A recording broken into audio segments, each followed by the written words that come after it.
La cuestión del concepto que tenía Caravaggio de la obra de arte religiosa y del método de su interpretación artística de la historia sacra se puede reflejar con mayor precisión si dirigimos la mirada a los grandes cuadros de historia que realizó al mismo tiempo que los retablos para importantes comitentes, como Ciriaco Mattei, Vincenzo Giustiniani y Maffeo Barberini.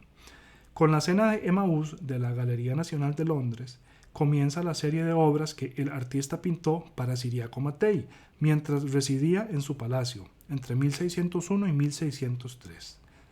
El lienzo refleja las experiencias de sus primeros encargos públicos, tanto en la monumentalidad de composición como en el estilo de las figuras.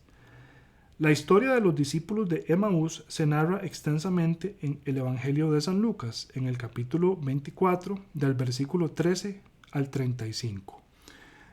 Voy a proceder a leer dicho pasaje para ilustrar el lienzo de Caravaggio. Abro comillas. Aquel mismo día iban dos de ellos a un pueblo llamado Emaús, que distaba 60 estadios de Jerusalén, y conversaban entre sí sobre todo lo que había pasado. Y sucedió que, mientras ellos conversaban y discutían, el mismo Jesús se acercó y siguió con ellos, pero sus ojos estaban retenidos para que no le conocieran. Él les dijo: ¿de qué discutís entre vosotros mientras vais andando? Ellos se pararon con aire entristecido. Uno de ellos, llamado Cleofás, le respondió: ¿eres tú el único residente en Jerusalén que no sabe las cosas que estos días han pasado en ella? Él les dijo: ¿qué cosas? Ellos le dijeron: lo de Jesús, el Nazoreo, que fue un profeta poderoso en obras y palabras delante de Dios y de todo el pueblo, cómo nuestros sumos sacerdotes y magistrados le condenaron a muerte y le crucificaron. Nosotros esperábamos que sería él el que iba a librar a Israel, pero con todas estas cosas llevamos ya 3 días desde que esto pasó. El caso es que algunas mujeres de las nuestras nos han sobresaltado, porque fueron de madrugada al sepulcro y, al no hallar su cuerpo, vinieron diciendo que hasta habían visto una aparición de ángeles que decían que él vivía. Fueron también algunos de los nuestros al sepulcro y lo hallaron tal como las mujeres habían dicho, pero a él no le vieron. Él les dijo: oh insensatos y tardos de corazón para creer todo lo que dijeron los profetas. ¿No era necesario que el Cristo padeciera eso y entrara así en su gloria? Y, empezando por Moisés y continuando por todos los profetas, les explicó lo que había sobre él en todas las escrituras. Al acercarse al pueblo a donde iban, él hizo ademán de seguir adelante, pero ellos le forzaron diciéndole: quédate con nosotros, porque atardece y el día ya ha declinado. Y entró a quedarse con ellos. Y sucedió que, cuando se puso a la mesa con ellos, tomó el pan, pronunció la bendición, lo partió y se lo iba dando. Entonces se les abrieron los ojos y le reconocieron, pero él desapareció de su lado. Se dijeron uno a otro: ¿no estaba ardiendo nuestro corazón dentro de nosotros cuando nos hablaba en el camino y nos explicaba las escrituras? Y levantándose al momento, se volvieron a Jerusalén y encontraron reunidos a los 11 y a los que estaban con ellos, que decían: es verdad, el Señor ha resucitado y se ha aparecido a Simón. Ellos, por su parte, contaron lo que había pasado en el camino y cómo le habían conocido en la fracción del pan. Cierro comillas.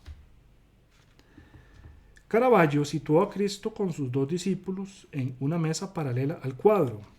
Sobre esta aparece un tapiz ricamente ornamentado y sobre este, a su vez, se ha extendido un paño de lino blanco con alimentos y bebidas ordenados, con la precisión de una naturaleza muerta.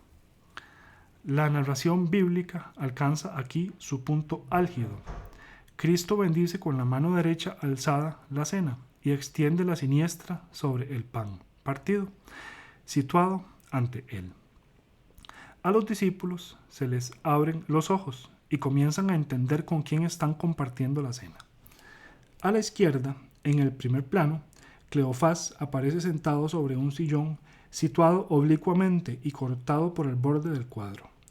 Mira sorprendido, casi aterrorizado, con los ojos totalmente abiertos, y parece estar a punto de levantarse.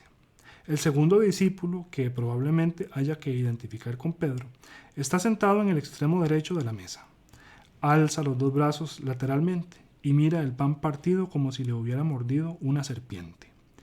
El contraste entre las fuertes reacciones afectivas de los discípulos y la figura de Cristo bendiciendo y el sirviente que entra en la escena por la izquierda y que, sin entender nada, mira escéptico a Pedro, causa un gran efecto. Para los contemporáneos del pintor, la figura joven e imberbe de Cristo causa desconcierto. Es posible que Caravaggio haya representado conscientemente al Señor de acuerdo con Marcos capítulo 16, versículo 12, que dice así, abro comillas, después de esto se apareció bajo otra figura a dos de ellos cuando iban de camino a una aldea. Ellos volvieron a comunicárselo a los demás, pero tampoco creyeron estos. Cierro comillas. La representación de Caravaggio busca sobre todo hacer presente el acontecimiento que se narra en el texto bíblico y evocar una continuidad entre la realidad representada y la del observador.